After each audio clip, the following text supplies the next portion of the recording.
Hello class, welcome to today's segment whereby we are going to be discussing the difference between UKVI examinations and non-UKVI examinations.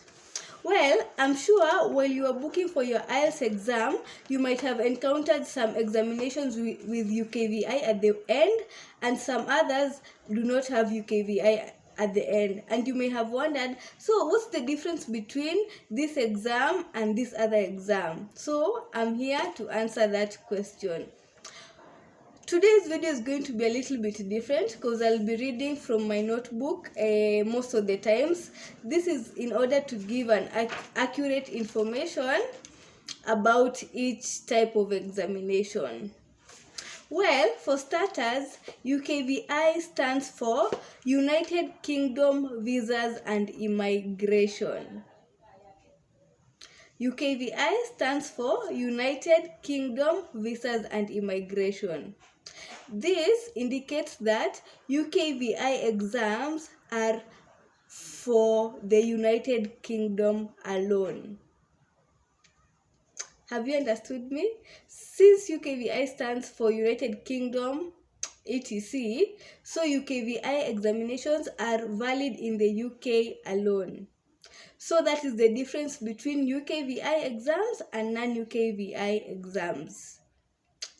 Okay, for example, an exam is IELTS test is titled IELTS General Test, IELTS General UKVI. This means this is IELTS General valid in the UK alone. If it is titled IELTS General without UKVI at the end, it means that this exam is not valid in the UK. It's valid any other place other than the UK. If an exam is titled IELTS Academic UKVI, then it means that this IELTS Academic certificate is valid in the UK. If it's titled IELTS Academic alone, it means that this certificate is not valid in the UK. Hope I've made that clear. Yes. So, these exams that do not have UKVI at the end are valid in Canada, Australia, New Zealand, USA, and Ireland. And exams with UKVI at the end are valid in United Kingdom and Northern Ireland. So for example, you booked your examination and then you did it. For example, this exam was titled IELTS Academic only, with no UKVI at the end. You cannot use the certificate obtained to go to the UK. For you to go to the UK, you'll have to sit for another one titled IELTS Academic UKVI. What does this mean? If you are not sure of the country you're going to, then most probably you're going to have to do two types of examinations. One with UK. Okay, this is whereby you're not sure if you're going to the UK or any other English-speaking country. So you'll probably do one with UKVI and another one with no UKVI at the end. So if it's academic, you're going to do IELTS Academic UKVI and you'll do IELTS Academic Standard. The one with no UKVI at the end is usually referred to as Standard. This will increase your chances. Maybe if you're applying to schools in the UK and maybe others in Canada, Australia, etc., you will be using your UKVI certificate to send to schools in the UK and your standard certificate to send in schools in maybe Australia, Canada, etc. Have you understood me? So the exams with UKVI usually come with a unique code in your certificate. This code is usually called UKVI code, and there's usually a long number. So that is the difference between the two test report forms of UKVI and non-UKVI one. The UKVI one will have a unique UKVI code, and the non-UKVI one will not have a unique UKVI code. Yes. So far what have we learned? We've learned that there are different types of examinations. IELTS examinations. The first one being IELTS Academic UKVI, the second one being IELTS Academic Standard, the third one being IELTS General UKVI, the fourth one being IELTS General Standard. Have you understood me? So you might be wondering, is there a price difference between these two examinations while booking at the examination bodies? Well, the UKVI exams are slightly more expensive than the standard exams. For example, by the time I was doing my exam, IELTS Academic UKVI was 32,000, while IELTS Academic Standard was 29,000.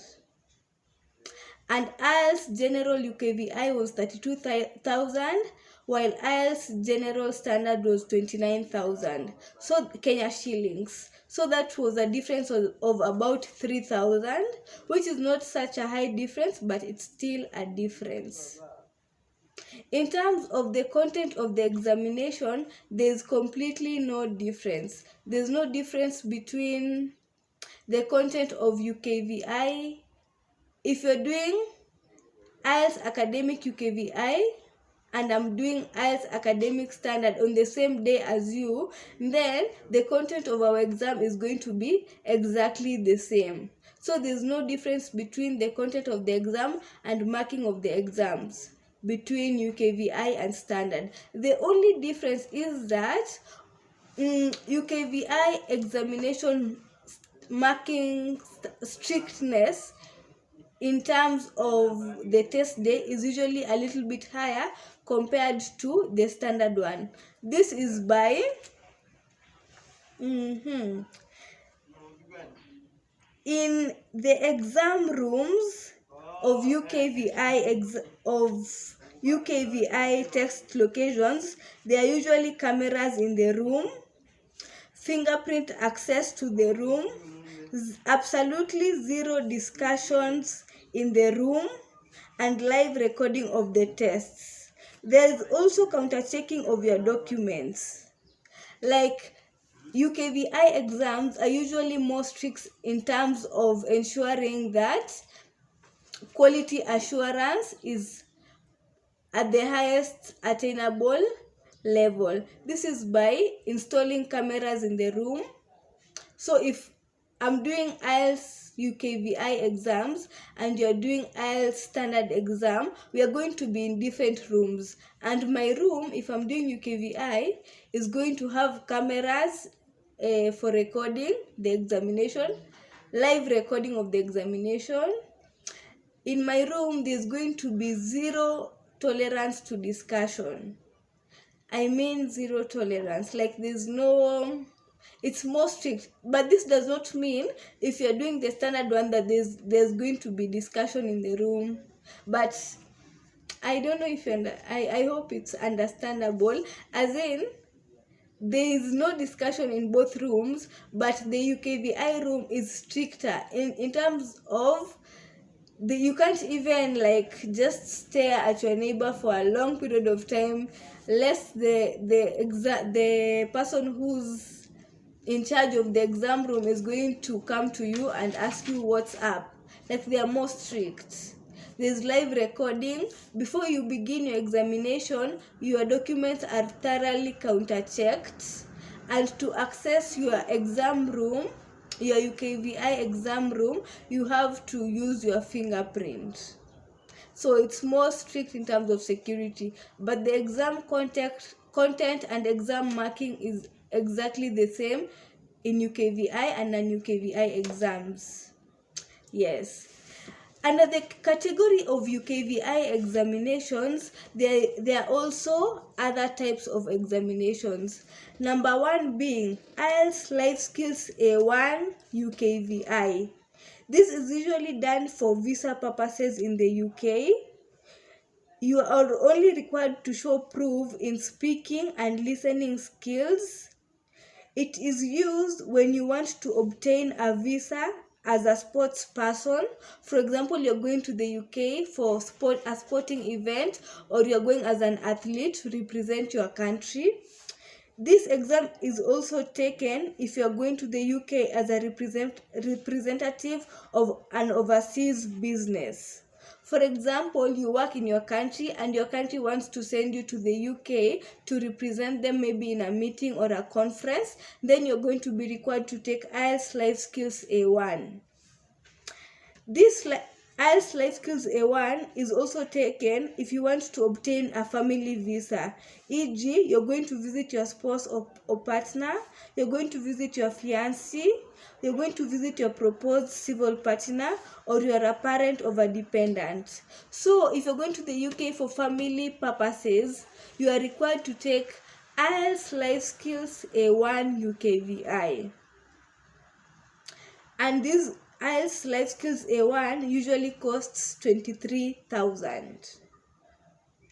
Yes, so please be very keen on the type of IELTS you are required to do, because you might find that you've done the wrong type of IELTS and then you'll have to pay extra cash or a new amount of cash to do the correct type of IELTS. Maybe you're going to visit your spouse in the UK and then you do IELTS Academic UKVI. And then your visa is going to be denied because you did the wrong IELTS. You were supposed to do IELTS Life Skills A1 UKVI. So please take very good note of that. The other type of IELTS is IELTS Life Skills A2 UKVI. This is only available in the UK, and you are needed to prove that you can speak and listen in English, and this certificate is usually done to obtain extension of family visa. So for example, you're already in the UK and your family visa is almost expiring, then you're going to be, and you want to apply for extension of family visa, then you're going to be required to obtain IELTS Life Skills A2. It's only done in the UK because it's an extension of a family visa. So it means that you're already in the UK by the time you are applying for extension of family visa. This IELTS usually costs 23,000. There's also IELTS Life Skills B1 UKVI. This IELTS skills tests your knowledge on speaking and listening skills and is usually done for application of indefinite leave to remain visa or application for citizenship. So for example, you're in the UK and you want to obtain indefinite leave to remain status and you are needed to prove your knowledge of English, then you're going to have to do IELTS Life Skills B1 to prove your knowledge of English. Or you want to apply for citizenship of the UK and you are required to prove knowledge of English, then you're going to be required to do IELTS Life Skills B1, which usually costs 23,000 per the time that I was doing my examination. Please note that price varies against the dollar, the rise and fall of the dollar. So it might, by the time you're doing it, it might be cheaper or a little bit higher. So as we wind up, let us summarize the different types of exams by categorizing them into UKVI. So number 1 is IELTS Academic UKVI, costing 32,000.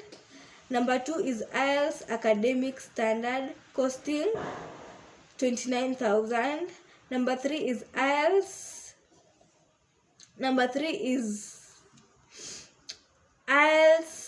General UKVI, costing 32,000. Number 4 is IELTS General Standard, costing